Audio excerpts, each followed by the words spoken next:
थोड़ा ये memory cards को या सॉलिड स्टेट ड्राइव्स को थोड़ा डिस्कस करते हैं। आप लोगों को हार्ड डिस्क मालूम है, अभी आप लोग एस एस डीज देख रहे हो, जैसे ये एस एस डीज हो गई। अब ये क्या सॉलिड स्टेट डिवाइस है, इनमें प्लैटर नहीं रहता जिसमें मूविंग पार्ट रहते हैं जो हार्ड डिस्क में होते हैं।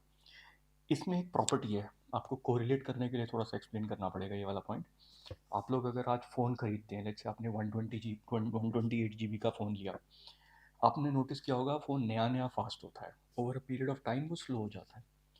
वो एक मेजर पार्ट उसमें कॉन्सेप्ट इसकी मेमोरी का है, जो स्टोरेज स्पेस है। इसका एक बहुत सिंपल लॉजिक है एक समझने के लिए, कि किसी भी डिवाइस में जिसके अंदर आप सॉलिड स्टेट स्टोरेज यूज़ कर रहे हो, उसमें अगर 20% स्पेस फ्री नहीं होगा, अगर उसमें 20% स्पेस फ्री नहीं होगा तो वो डिवाइस स्लो हो जाएगा। सो अगर आपके पास 128 GB का फ़ोन है, जिस दिन आपके पास उसमें 26 GB स्पेयर नहीं बचेगा, उस दिन वो फ़ोन स्लो होना शुरू हो जाएगा। आपने नोटिस भी किया होगा, कभी फ़ोन स्लो हो गया, आप डिवाइस में से डेटा डिलीट करते हो तो वो दोबारा फास्ट हो जाता है। तो वो अपने को हमेशा माइंड में रखना है। कोई कस्टमर भी कार्ड या डिवाइस खरीदने आता है आपसे कि मेरे को इसकी इतनी स्टोरेज की रिक्वायरमेंट है, तो उसको थोड़ा सा एक्सप्लेन करो कि आपको इसमें हमेशा 20% स्पेस फ्री रखनी है। नंबर टू, इन डिवाइसेस के अंदर तीन स्पीड्स मेंशन होती हैं और तीनों स्पीड इंपॉर्टेंट होती हैं। सबसे तीन स्पीड क्या रहती हैं? Maximum read speed, maximum right speed and minimum sustained right speed. तीनों का यूजेज बता देता हूँ। मैक्सिमम रीड स्पीड कहाँ काम आएगी? जब आपने उस डिवाइस से उस स्टोरेज डिवाइस से डेटा रीड करना है। लेट्स से आपके पास एसडी कार्ड आपने कैमरा में डाला, तो जब आप उस कैमरा में उस कार्ड में फ़ोटो ओपन करके देखते हो तो कितनी स्पीड से खुलती है, वो उसकी रीड स्पीड आ गई।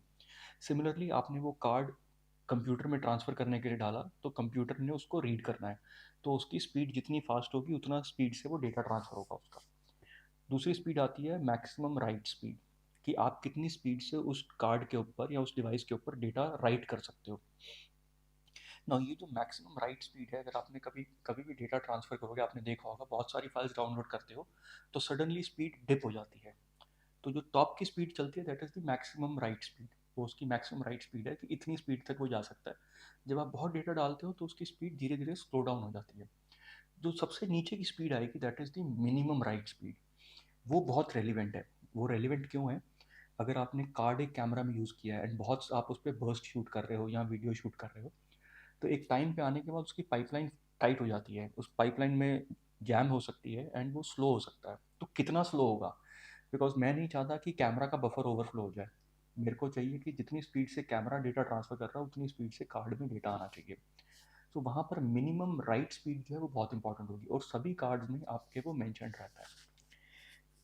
जब भी आप कार्ड पे देखते हो कि let's say maximum read speed 300 Mbps, maximum right speed let's say 250 Mbps, उसमें मिनिमम सस्टेन्ड राइट स्पीड आप निकाल सकते हो जो वी वैल्यू रहती है। सो अगर कोई कार्ड बोलता है कि ये V60 है, उसका मतलब है कि उसकी मिनिमम राइट स्पीड गारंटीड जो है 60 Mbps है। ऐसे ही कोई कार्ड बोलता है कि वो V90 है, तो वो 90 Mbps उसकी मिनिमम सस्टेन्ड राइट स्पीड है। तो V60 और V90 का वो मेन रेफरेंस है कि वो 60 Mbps है कि 90 Mbps है। कुछ कार्ड्स में आप देखोगे जैसे सी फास्ट के कार्ड हैं या अपने सी एफ एक्सप्रेस के कार्ड हैं, उनमें राइट स्पीड बहुत हाई है। सो उसको हम बाद में समझेंगे कि वो उसकी रिक्वायरमेंट क्यों पड़ती है। तो आप जब भी कार्ड दें तो कभी कभी कभी आप देखोगे कि कंपनीज की ना मैक्सिमम रीड स्पीड बहुत हाई होगी, लेकिन वो हो सकता है V30 का कार्ड वो हो सकता है V60 का कार्ड हो, वो V90 का कार्ड ही ना हो। तो अपने को वो वी वैल्यू ज़रूर चेक करनी है कभी भी आपस में कार्ड्स को हम लोग कंपेयर कर रहे हैं तो। सो ये भी हो सकता है कि एक कार्ड 128 का V60 का है, दूसरा कार्ड 128 का V90 का, 100% उससे महंगा ही होगा, क्योंकि उसकी एक मिनिमम जो सस्टेन्ड राइट स्पीड है वो हाई होने वाली है कंपेयर टू वो V60 कार्ड। तो जब भी आप कस्टमर को भी एक्सप्लेन करें तो आपको ये पॉइंट एक्सप्लेन करना ज़रूरी है कि वो सिर्फ रीड स्पीड राइट स्पीड ना देखें। जो मिनिमम सस्टेन्ड राइट स्पीड है वो सबसे ज़्यादा रेलिवेंट वैल्यू है, उसको ज़रूर ध्यान दें।